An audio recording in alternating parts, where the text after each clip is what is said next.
Samantha Dean was only 29 years old when her life was cut short in the most brutal way. A cancer survivor, she had already fought through so much, only to be struck down in the prime of her life. She was 7 months pregnant with her first child, a daughter she had longed for, and was dedicated to helping victims of violent crime.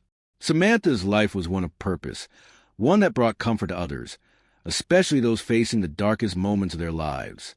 But in February 2015, she became a victim herself.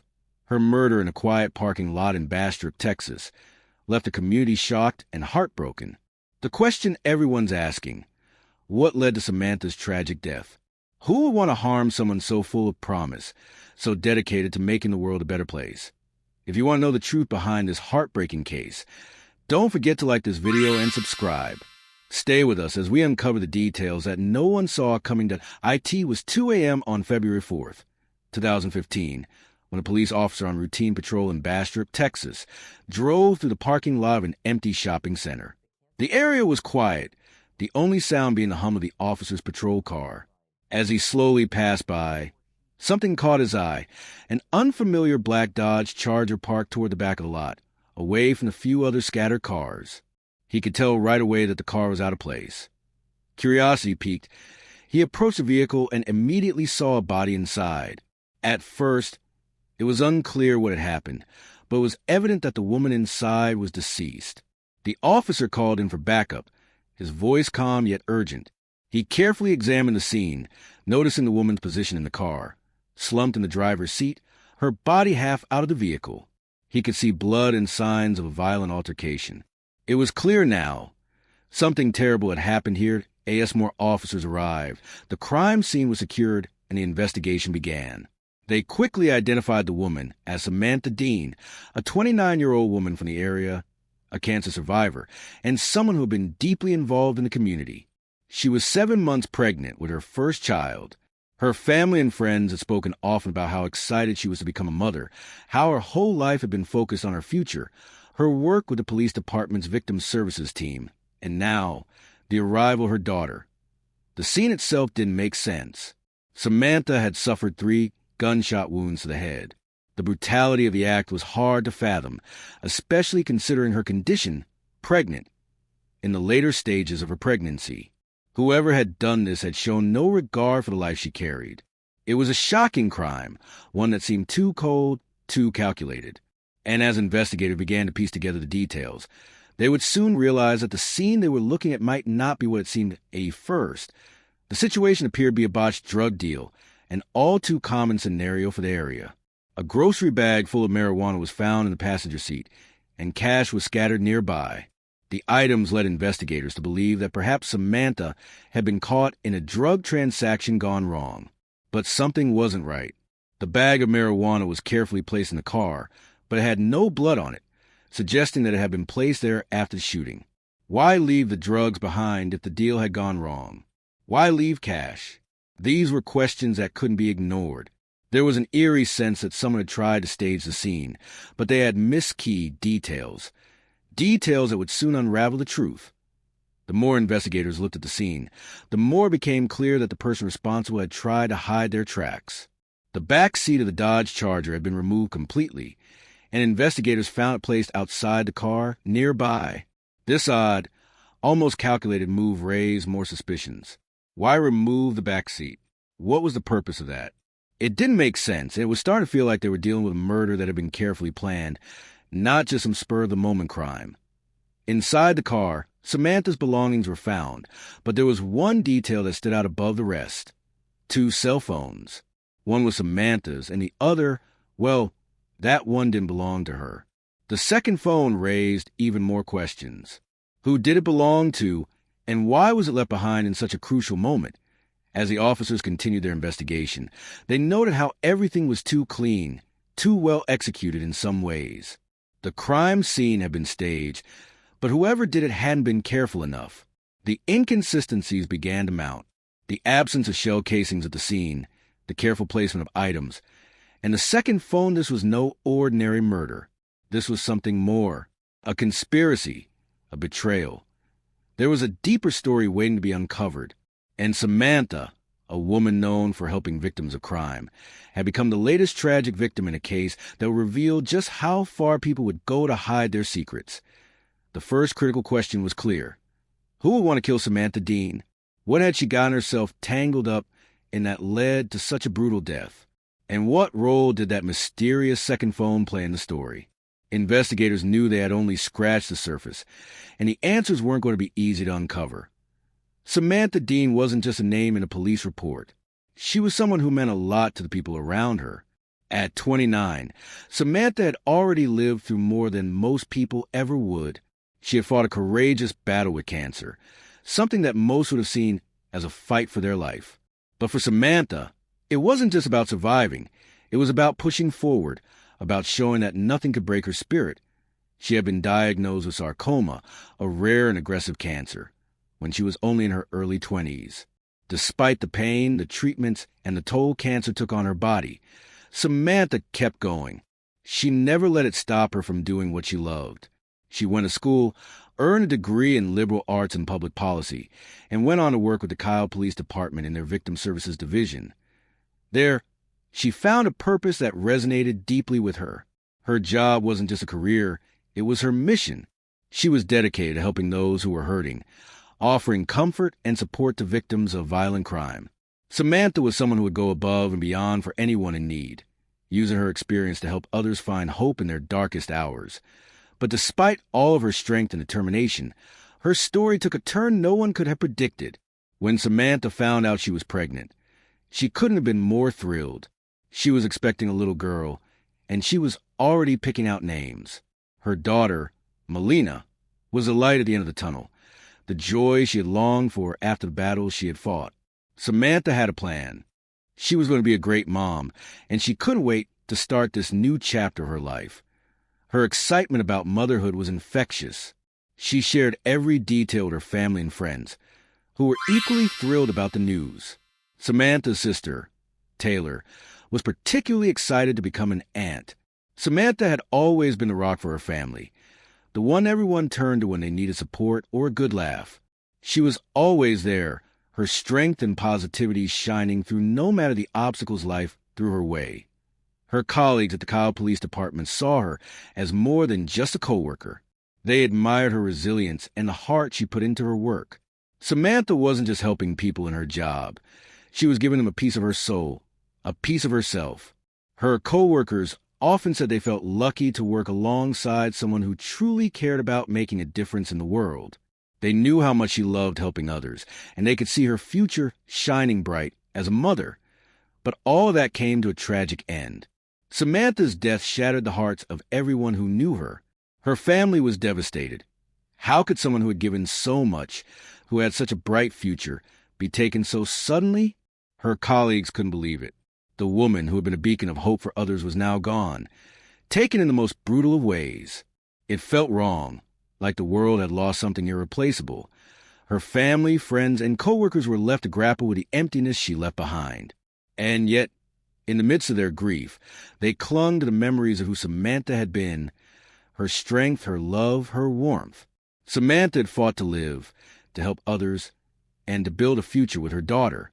And though she was gone, the legacy of her kindness, compassion, and unwavering spirit would never be forgotten.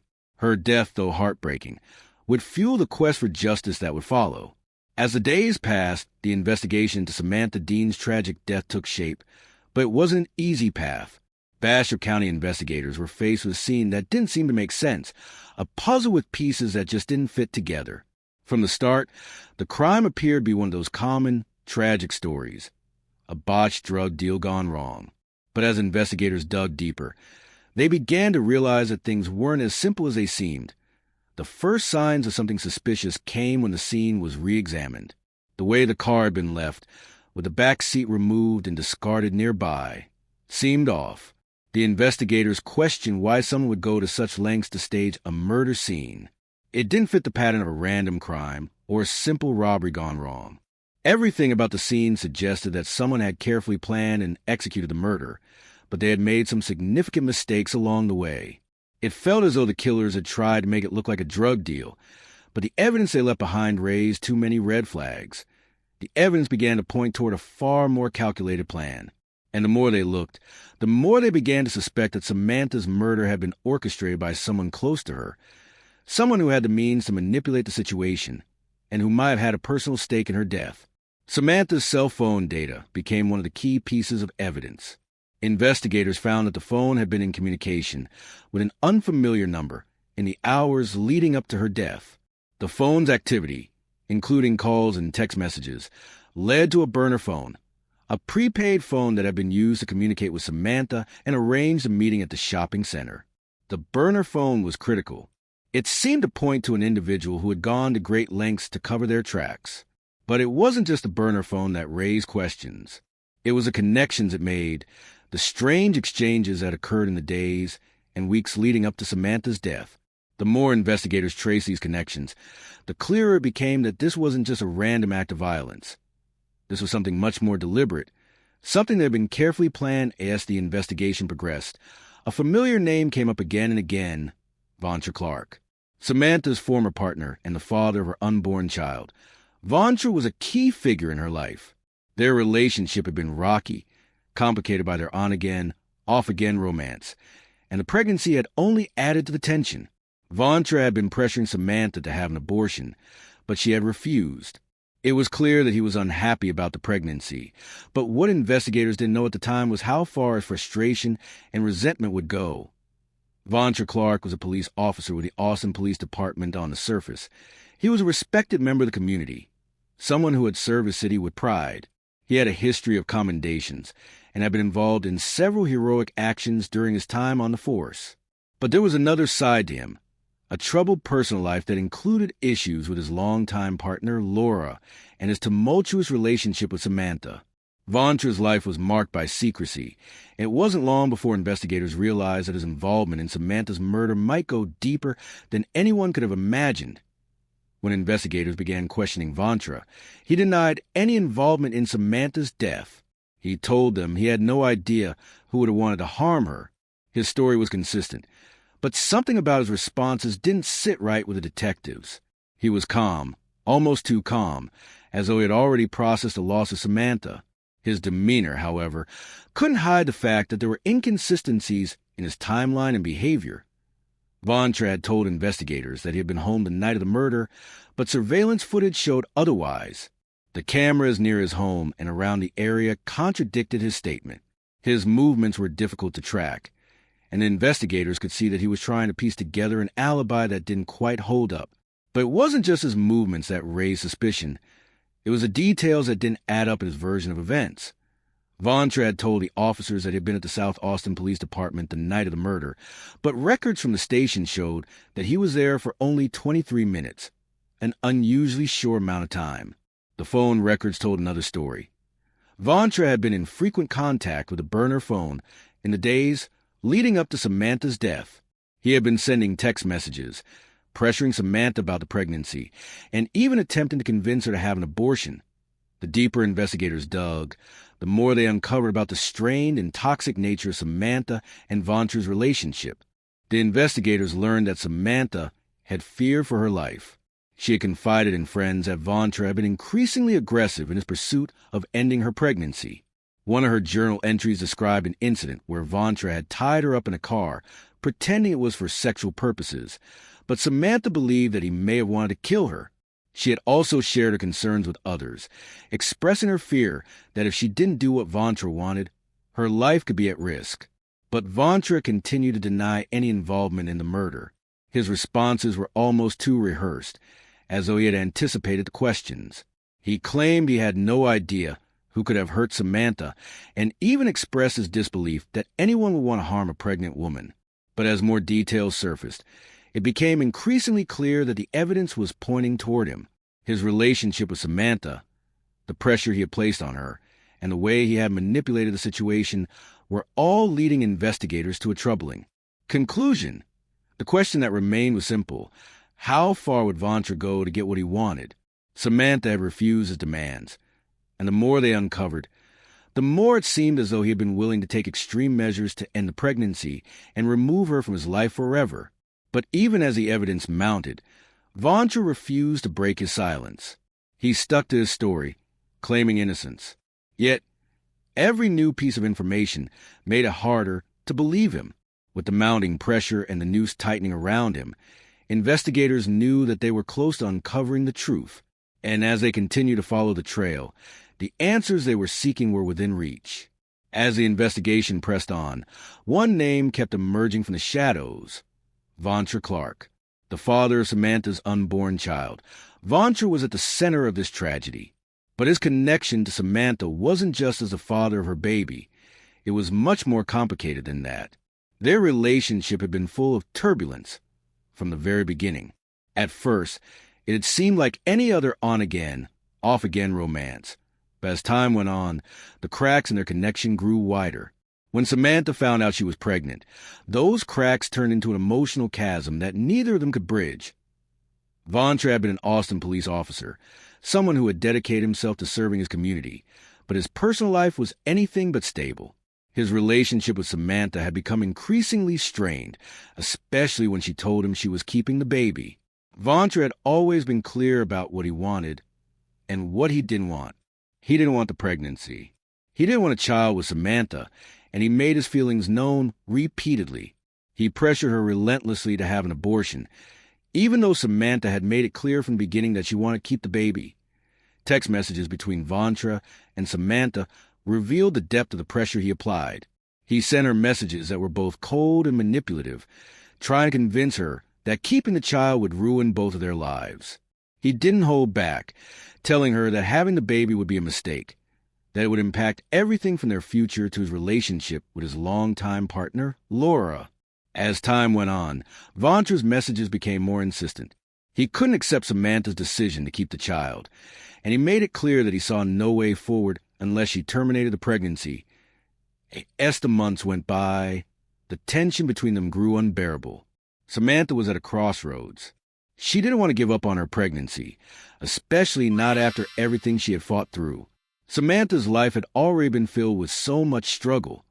Her battle with cancer, her efforts to rebuild her life, and now, her excitement about becoming a mother. She wasn't about to let Ventre's threats and demands destroy her dream of a family. But Ventre was becoming more desperate. He saw no other way out of the situation, and it was clear that he was willing to do whatever it took to end things on his terms. Behind the scenes, Ventre's frustration began to boil over. The more Samantha resisted his demands, the more determined he became to eliminate the obstacle in his life. He wanted to end the pregnancy, and when Samantha refused, he began to consider other, more extreme options. Ventre began speaking to people he trusted, people who could help him make his problem go away. He wasn't thinking about the life of his child or the woman carrying it. He was thinking about himself, how he could fix the situation and return his life without the responsibility. He didn't want Ventre's thoughts turned to violence. The idea of killing Samantha to get rid of his problem didn't seem as unthinkable to him as it might to someone else. He confided in his close friend, Kevin Watson, someone he'd known for years, and told him what he had in mind.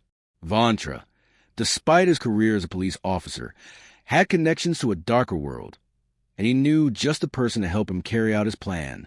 Freddy Smith, a dangerous man with ties to gang activity, was recruited to take care of what Ventre couldn't bring himself to do. Freddy had no moral qualms about violence, and Ventre knew he could rely on him to get the job done. Together, they began to map out the details of how to kill Samantha and make it look like a random, unfortunate accident, something that would be easily explained away as a drug deal gone wrong. Ventre played a significant role in orchestrating the plan. He wasn't a passive participant. He was the one who arranged for Samantha to meet at that shopping center parking lot, telling her that someone was selling a tablet for a cheap price. Samantha, never suspecting anything dangerous, followed the instructions, unknowingly walking straight into the trap. The plan was simple: get her to the meeting, have Freddy take her life, and then stage the scene to make it look like a botched drug deal. But even though the plan had seemed so well thought out, Ventre overlooked crucial details that would eventually expose him in the aftermath. Ventre tried his best to conceal his involvement. When investigators began questioning him, he stuck to the story that he had no idea who could have killed Samantha. He was calm and collected in his interviews, seemingly unaffected by the tragic loss of the woman he had once been involved with. He denied knowing anything about the burner phones, the mysterious texts, or the connection between him and the crime.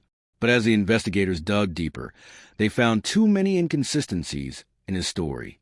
They tracked his phone records, his movements, and the communications with the burner phone. The evidence against him began to mount, and his attempts to mislead the investigators only made things worse. Ventre's role in the murder became clearer with each passing day. Despite his best efforts to hide the truth, the evidence was undeniable. The burner phones had been used to contact Samantha, and they were traced back to him. The messages he had sent, pressuring her to abort the pregnancy, painted a clear picture of a man desperate to rid himself of the responsibility he had created. But his lies and denials couldn't hold up. The weight of the evidence, the phone records, the surveillance footage, and the timeline, left investigators with no doubt that Ventre was directly involved in Samantha's murder. In the end, Ventre Clark's involvement was as twisted as it was calculated. A man who had sworn an oath to protect and serve, a man who had helped others in times of crisis, was now the very thing he had once worked to stop, a murderer. His actions, driven by selfishness and fear, destroyed a life and shattered a family. The woman who had spent her life helping victims of crime had now become a victim herself, all because of a man who refused to accept responsibility for his actions. Ventre Clark's betrayal was not just of Samantha, it was of everything he once stood for. At the center of the conspiracy that would lead to Samantha's tragic death was Kevin Watson, a man who had known Ventre Clark for most of his life. Kevin and Ventre were more than just friends. They were like brothers.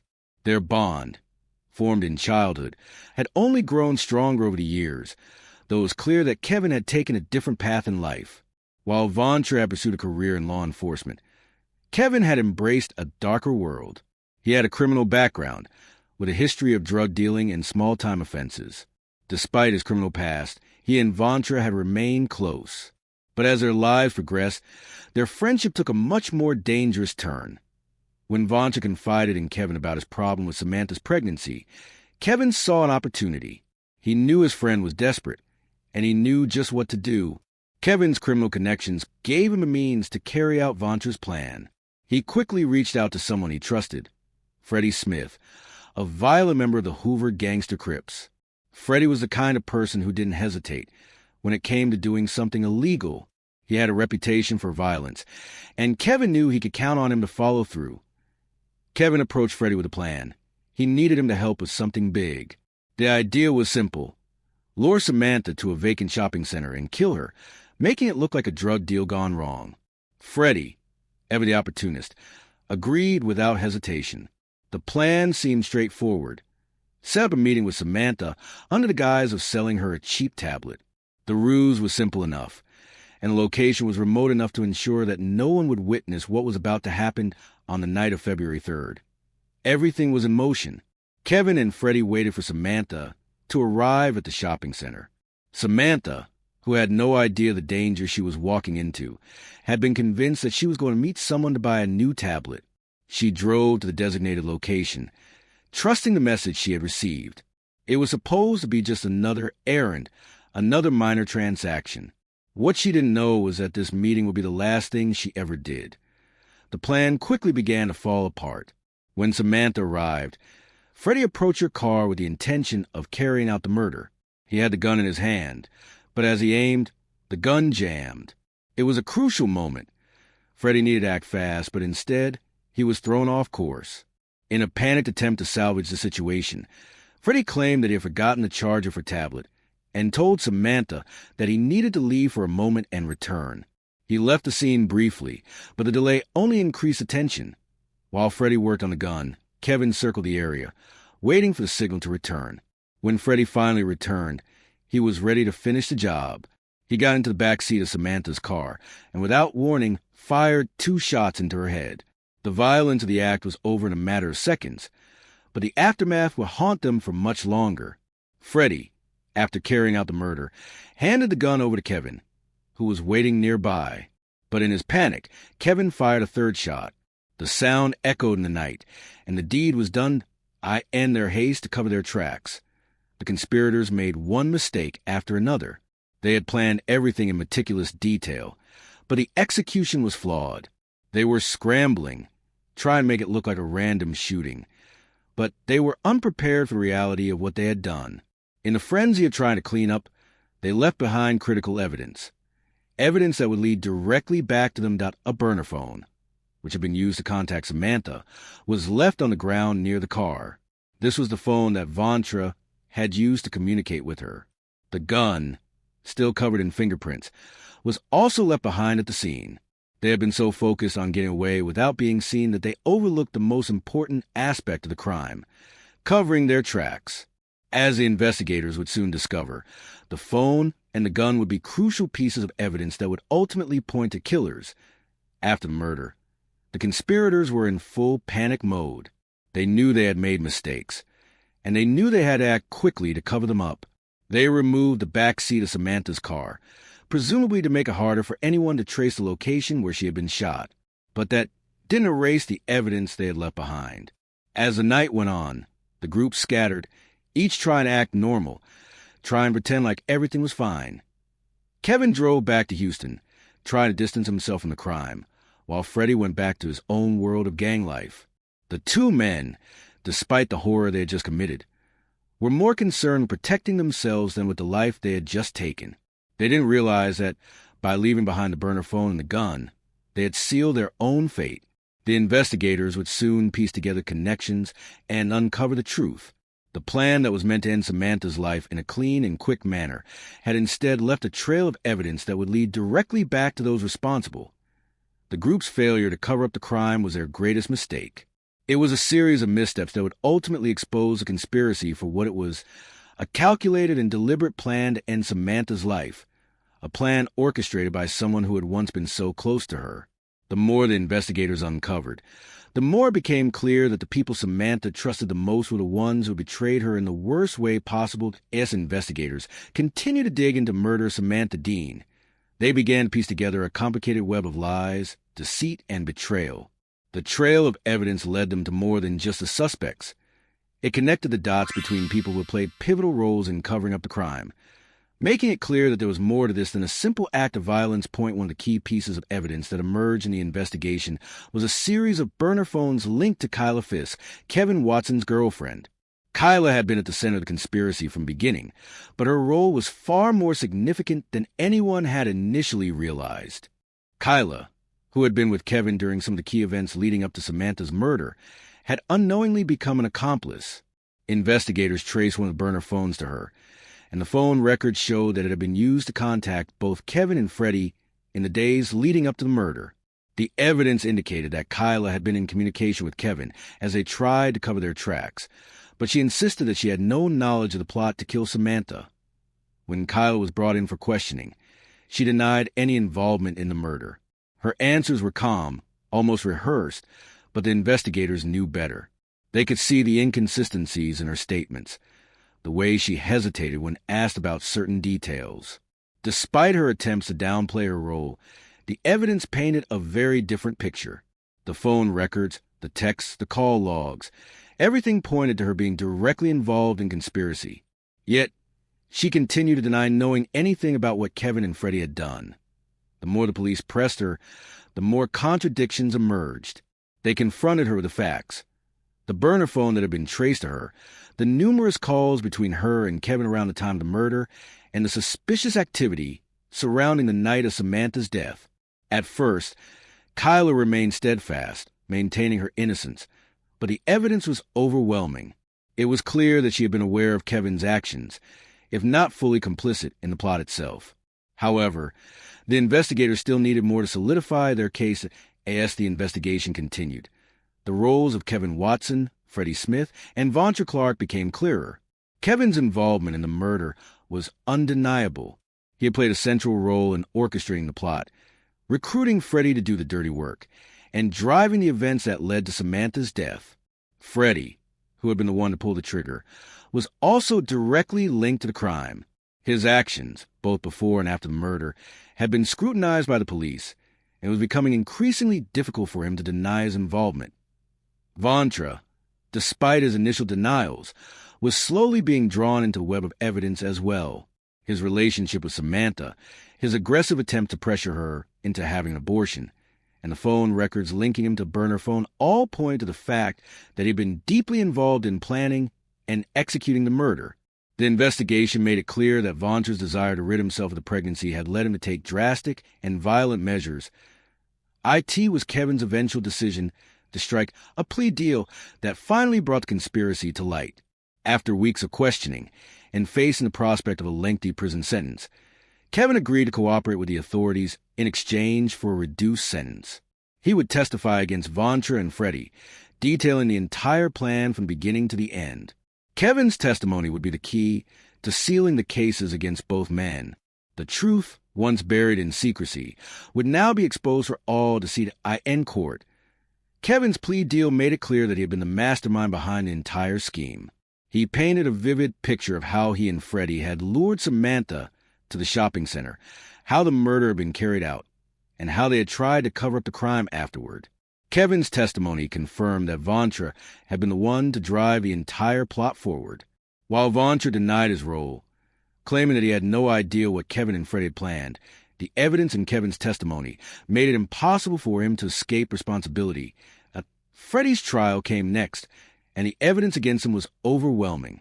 His role as the person who shot Samantha was clear. The gun he used, the phone records, and the eyewitness accounts all pointed to Freddy as the one who had carried out the murder. Despite his attempts to deny his involvement, Freddy was found guilty of capital murder.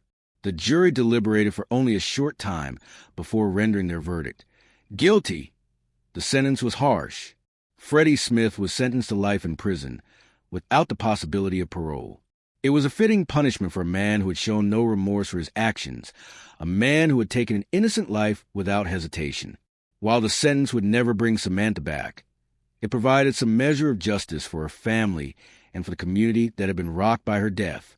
The impact of her loss would never truly be healed, but at least the people responsible for her murder were now being held accountable. As for Ventre Clark, his fate was still uncertain. Despite the mounting evidence, he continued to deny his involvement, insisting that he had no part in the crime. But Kevin's testimony had left little room for doubt. Ventre's trial would eventually come, and he would face the consequences of his actions, just as Freddy and Kevin had. The investigation into Samantha's death had exposed a network of lies and betrayal. It had revealed the lengths to which people would go to protect themselves, even at the cost of another life. But it also brought justice for Samantha, for her unborn daughter, and for the people who had loved her. In the end, the truth came to light, and the conspirators were held accountable for the senseless murder that had forever changed the lives of everyone involved. Ventre Clark's flight from justice only prolonged the inevitable. After his involvement in Samantha's murder was exposed, he did what many would expect of a man facing an unimaginable consequence. He ran. Ventre fled the United States, disappearing into the shadows of another country, hoping to escape the web of evidence that had already ensnared him. He traveled far, far from home, eventually landing in Jakarta, Indonesia, a city that offers a sprawling anonymity. There, in a place where the U.S. had no extradition treaty, he thought he might evade capture forever. But no one can run from the truth, and no matter how far Ventre went, the law was closing in. It wasn't long before the U.S. authorities caught wind of his whereabouts. After extensive efforts, the FBI finally managed to negotiate with Indonesian authorities, securing the necessary permissions to bring Ventre back to the U.S. to face justice. When he was finally apprehended and placed on a plane bound for America, the journey back was a somber one. It was early September when Ventre Clark touched down in Texas once more, not as a law enforcement officer, but as a criminal facing the charges of capital murder. He had been on the run, but now his fate was sealed. The law had caught up with him, and he was about to face the consequences of his actions. Upon his return, Ventre's case was set to go to trial. However, just before it could begin, in a surprising turn, Ventre decided to plead guilty to the murder of Samantha Dean and her unborn daughter. In doing so, he spared his family, the community, and most of all, Samantha's family from prolonged pain of a trial. By pleading guilty, he admitted his role in the planning and execution of a murder that had shocked everyone. But his decision to plead guilty came at a cost, a life sentence without the possibility of parole. The courtroom was tense as Ventre stood before the judge. His family, friends, and supporters Those who once thought of him as a hero had now witnessed the full extent of his betrayal. For all of his previous commendations in law enforcement, for all the respect he had garnered, Ventre was now nothing more than a murderer. His guilty plea ensured that he would spend the rest of his life in prison. He would never see the light of day again as a free man. For Samantha's family, the plea deal, though it spared them the agony of a drawn-out trial, did little to heal the raw wound of their loss. For Samantha's family, the emotional toll was immeasurable. The pain of losing her so suddenly, so violently, could never be fully undone. Her parents, her sister, and the friends who had watched her grow and thrive were left to pick up the pieces of their lives without her. Samantha's death was a loss that no sentence could ever compensate for. She had been a bright light in the world, a cancer survivor, a dedicated police officer, and a woman on the brink of becoming a mother. Her unborn daughter, Melina, would never know the love and care her mother had so eagerly awaited to give. The community of Bastrop, too, mourned the loss. Samantha had been more than just a woman who worked for the police department. She was a constant source of kindness, someone who had spent her life helping others, comforting victims of violence, and making a difference where it mattered most. Her death left a hole in the community that would never be filled. The loss of her was a stark reminder of how fragile life can be, and how quickly it can be stolen away by those we trust. As the case came to a close, the emotional impact on all those involved was clear. The betrayal of trust ran deep. Samantha had trusted Ventre. She had trusted him with her life, with the life of her unborn child, and with her future. Ventre's actions shattered that trust completely, leaving behind a trail of pain and sorrow. His decision to murder the woman he had once loved, the woman who had carried his child, left everyone questioning how someone could go so far to protect their own selfish desires. And as the case wrapped up, one couldn't help but reflect on the complexity of it all. The web of lies, manipulation, and deceit that had been spun around Samantha's life and death was a testament to just how far some people would go to avoid responsibility. Ventre had gone from being a protector to a destroyer, from someone trusted to someone who betrayed that trust in the worst possible way. Kevin, Freddy, and Ventre had all played a role in taking Samantha's life. They had all contributed to the end of a woman who had so much more to give. While the justice system had done its part in holding the conspirators accountable, the emotional scars left by this tragedy would never fade. Samantha's family would never get her back. The friends who loved her would never be able to erase the memory of her death. And the community, who had seen her as a symbol of hope and strength, would never forget the woman who had been taken from them too soon. The case was a painful reminder that no one is ever truly safe from betrayal. Not even from those closest to you. In the end, the sentence handed down to Ventre Clark couldn't bring Samantha back, but it did ensure that he would never hurt anyone again. It was a small measure of justice, but for those who loved Samantha, it would have to be enough. The story of Samantha Dean, her tragic death, and the people who were responsible would never be forgotten. The damage done to so many lives, families, friends, co-workers, was too great to simply fade away. It would forever leave a mark on the hearts of those who knew and loved her. The story of Samantha Dean and her unborn daughter, Melina, is a tragic reminder of how fragile life can be. Samantha, a dedicated cancer survivor, police officer, and soon-to-be mother, was taken far too soon. Despite the heart-taken devastation, justice was served. Ventre Clark, Kevin Watson, and Freddy Smith all faced consequences for their roles in this heinous crime.